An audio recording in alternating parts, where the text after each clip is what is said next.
morning mga kaibigan. Araw ngayon ng Biyernes.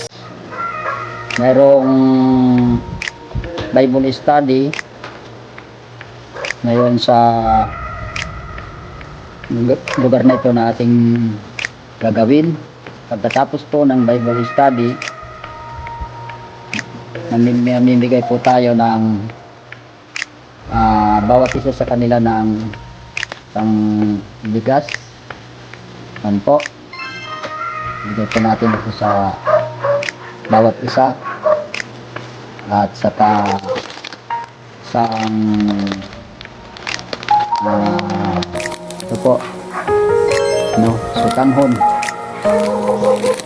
sa isang lakami chicken.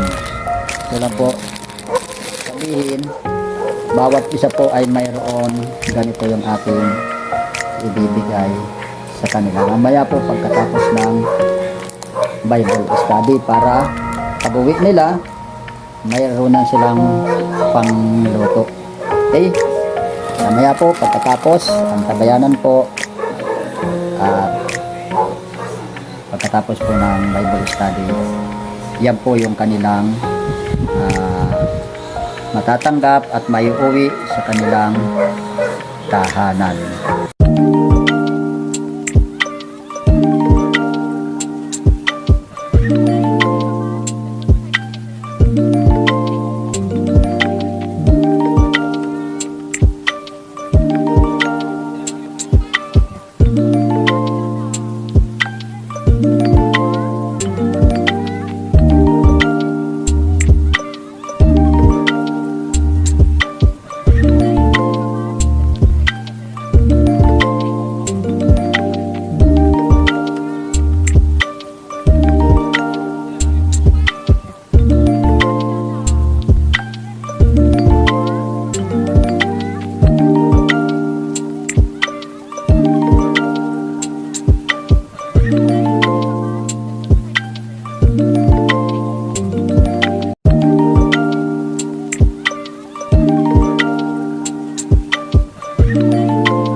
Simulan po natin dahil sa tatlong na ituro na pag-aralan natin, yung tatlong tinig.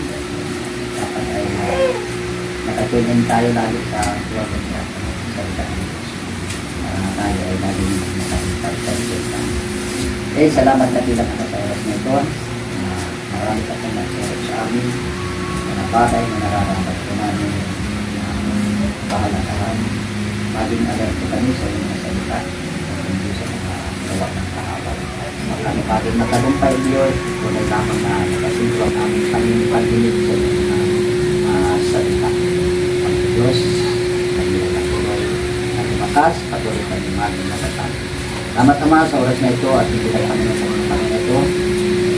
Marami pa kami dapat matutunan sa pamagitan ng inyong mga salita para ito sa pamumuno ng aming buhay, spiritual, at natin kapagalisan ng salita. Lain ng Diyos ang bawat isang naririto na patuloy na pag-ingatan ng mga salita. Hindi ang nagawa ng kaaway na pagkarayan lamang sa aming buhay upang kami bangsa. Salamat Ama sa mga salita mo sa umagang ito na aming napagpunta. Makagawa kami Panginoon ng mga mabuting bagay sa aming kapwa tulad ng isang mabuting Samaritano. Mayroon siya hindi niya pinagkayat pag-Diyos. Pinagkalog ito sa isang taong nangangailangan. Ganun din dapat kami Panginoon pagkatuloy. Aming pagkikipag kapwa-tao ang patuloy namin na maging sabit ng aming buhay at hindi lamang ang kasiyahan ng aming sarili, kundi kasiyahan din ng aming kapwa. Salamat Ama sa oras na ito. O kami lubos na nagtitiwala. Maasa na magpapala sa buhay ng bawat isang natin sa pangalan ng Diyos. Okay? So ngayon po, pinag-usapan po natin ito. Kukunin ko po yung akin para sa inyo. Okay, para sa iyo. Okay, para sa iyo, para sa akin. Ito po, kahit para paano sabi ko nga, kung ano ang mayroon kami, ay para sa Tingnan mo inyo. daw, nabiyayaan ng ano, Kasi po, yan ang inuutos sa atin ng Diyos kanina pang umaga kahit nagkukontra yung kaaway. Kasi po ganyan na po, kapag sinusunod ko po yung tinig ng Diyos, ay ito po yung aking ginagawa. Kasi naturo na sa akin ng Diyos yung tatlong tinig na yun. Ayan mga kaibigan, at tapos na yung Bible study.